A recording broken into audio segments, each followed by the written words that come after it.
What is up? What's poppin'? You know it ain't no stopping. It is your boy, the International Sensei, and welcome to the Entity DOJO podcast, your source for every damn thing. Keep it right, keep it tight, and above all, please talk to me nice. And thank you guys so much for rocking with me. And it's time to talk about some UFC.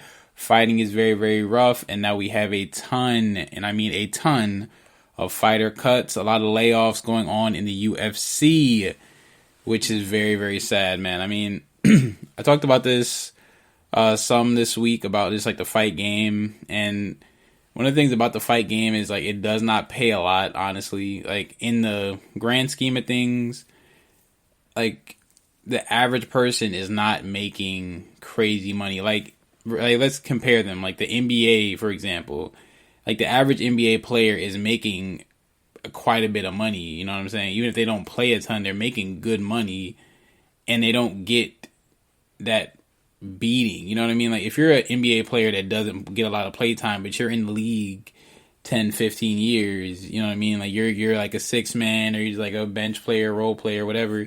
You can make some decent money. You making millions of dollars, and you're not even that spectacular. Whereas like a fighter, you could be one of the best in the world and barely scratching a million per 4 or 5 fights. You know what I mean? Like it's really bad. I mean, the discrepancies in pay have always been there. I mean, obviously you have like the guys like the Floyd Mayweathers of the world and stuff like that, and that's mainly in boxing. I mean, Conor McGregor now, he's able to get those big paydays. Nate Diaz has had some big paydays. Michael Bisping, things like that. So like if you get the belt, obviously you're due for some big money. But if you're just like a guy on like a regional circuit and you're fighting, you're trying to make a name for yourself, you're getting paid crumbs, bro. You're getting paid like 1,000 and 1,000, or just freaking 1,000 flat, win or lose. Like there's a lot, and that money is just like be gone in like seconds because you're not doing much or nothing with that, but probably buying more food, paying whatever bills you can afford to pay, and that's really it. So the first big cut was Yoel Romero, who had the absolute crap show of a fight and against Israel Adesanya. The fight was absolutely terrible. I mean, he didn't pursue him, and then wanted to get on the mic and talk about, oh, you want to see the running guy, then you need to go see Usain Bolt. We come in here, we're the gladiators and all this other stuff. Here's my thing. You can't talk about somebody who was running away from you when you really didn't do much chasing until like the last rounds. It would be different if like the entire fight he was like running for the hills. But like he really just like he ran in the last couple rounds, obviously, because Yoel was trying to catch him with some crazy stuff, and he's a champ and he's no dummy. He's not trying to get knocked out. He's not trying to freaking get in a firefight with this guy because Yoel is too freaking big. But it was a pain in the ass to even watch that and then watch the post-fight interview because he was talking all that crazy stuff. But now he is out of the UFC, probably shopping himself around to different organizations like Bellator, like One Championship, PFL, different stuff like that. I hope he lands somewhere, and I'm interested to see who else is going to get let go. I mean, obviously with COVID, the way things are, I'm sure the UFC lost a lot of money. I mean, obviously they didn't pay the fighters that much comparatively to other sports in the first place, but they were still paying their fighters probably more than other organizations. Fighters just, like I said before, fighters just don't get paid a lot. But they are going to be letting go of quite a bit of people, and I'm sure it's because like they lost money through COVID because they haven't been able to have ticket sales, which is where they make a ton of their money from.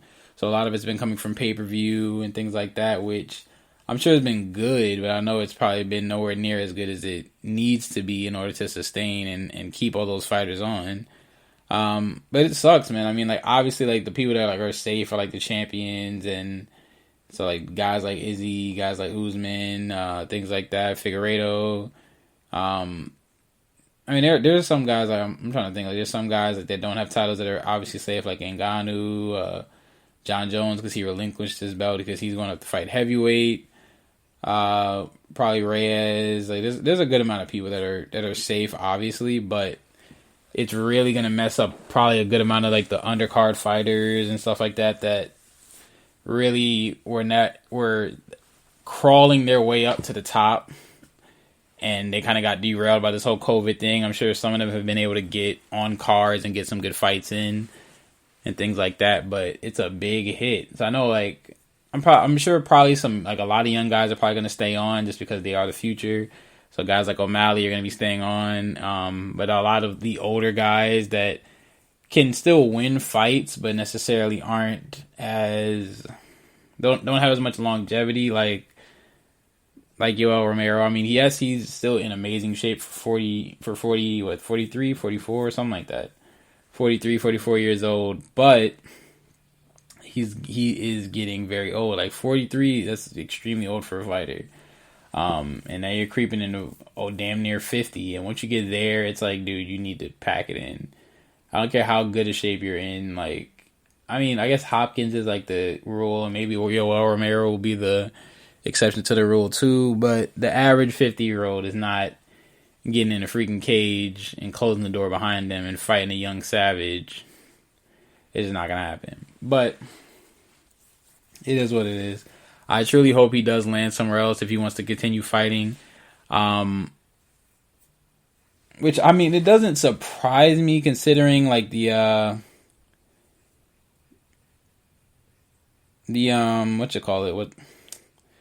considering like the Anderson Silva thing and all the other stuff, like where like a lot of fighters are starting to retire, and then they're making those necessary adjustments to deal with the whole like crisis and stuff.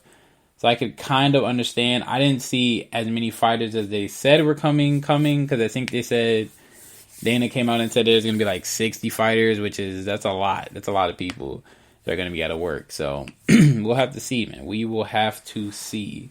But there's a lot of, outside of that, which is definitely a big disappointment, there's a lot of dope cards, man. I'm really, really hyped for that Wonderboy Neal fight.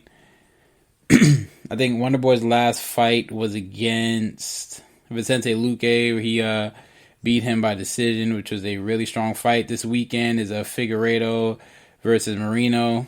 and Tony Ferguson's back on the card for this one, this fight card this weekend.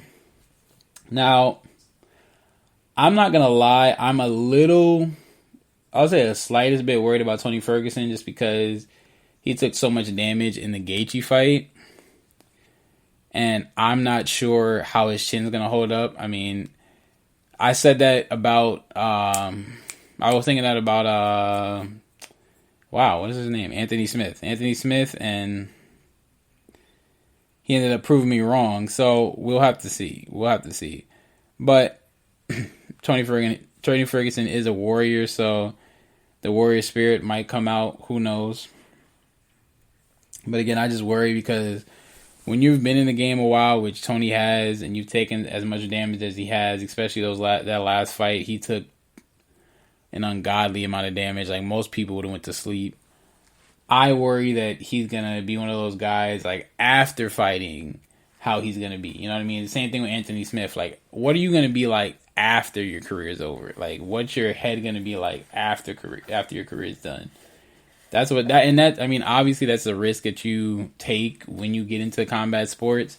But even as like a person that used to compete and still trains martial arts, you still have that concern. Like, you don't want to see somebody, like, I would hate to see somebody that I trained with, like Chris Barnett, shout out to him, the Beast Boy. I think he has a fight coming up against Bigfoot Silva.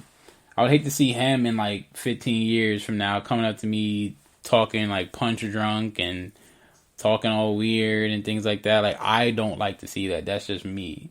And maybe that's part of the reason why I got out of the fight game early, because of that. I mean, I was good. I was very good. I was very elusive and things like that, but you never know. Wrong shots could hit you. You could stay in the game too long or whatever. So I got out ridiculously early. Anyway, I hope Tony Ferguson has a good fight. I think he'll do well. I mean, the title picture is a little murky right now. I know they have McGregor in there versus Poirier. They have a couple different things going on. If Tony wins this fight, he'll probably be right back in the title picture. So I'm very interested to see. But both of these next two cards are going to be really, really strong. I mean, I guess the blessing about this fight, not the Fight Island thing, but the quarantine thing with COVID and things like that. The UFC has just been churning out great card after great card after great card. They're really, has there been a bad card since the official quarantine hit when there were no audience members or nothing? Yeah, I don't think any. Yeah, I don't think any. Any fight off the top of my head has been really bad. All of them have been pretty solid, but we shall see. We shall see. But let me know what you guys think about these fighter cuts. Do you feel like it's unfair? Do you feel like there should be other ways? And obviously, you'll agree with me that fighters should get paid more. I mean, it's ridiculous at this point for some of the prize purses that these guys have been getting. I mean, you trained 8-9 weeks or even longer than that, freaking sometimes 12, 13 weeks for a fight, and you're just freaking beat to death, and you're making like maybe $2,000-$3,000, and that's it. And that's getting ate up by taxes, obviously. Then it's getting eaten up by paying your coaches, paying your gym fees, paying your rent. I mean, you don't have a lot of money.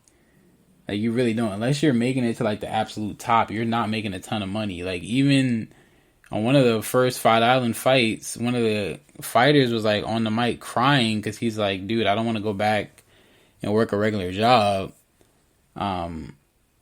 Because he didn't get like a knockout or something. He wanted that like the fight bonus for like the $50K.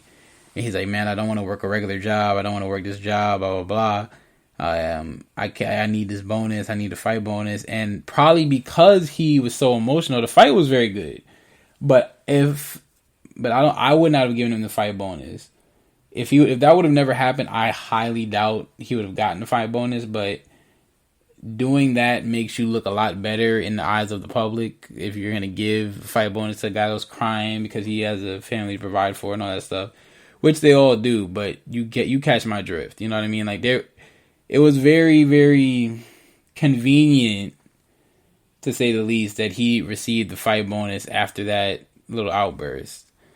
I'm glad he did, obviously, for his bottom line and for his family and for his children or whatever. But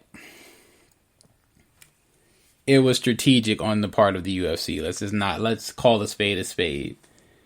But that being said, man, thank you guys so much for listening. Please follow me on Twitter at Sensei_Global21, International_Sensei on Instagram. The Entity Dojo podcast is on Spotify, SoundCloud, iTunes, Spreaker, YouTube, and all of that stuff. We need to keep grinding, keep growing, and keep showing that the Entity Dojo podcast is the place to be for every damn thing. Combat sports, motivation across the nation, positivity, and all of that good stuff, man. Thank you so much for listening. And we must now exit the dojo. Us.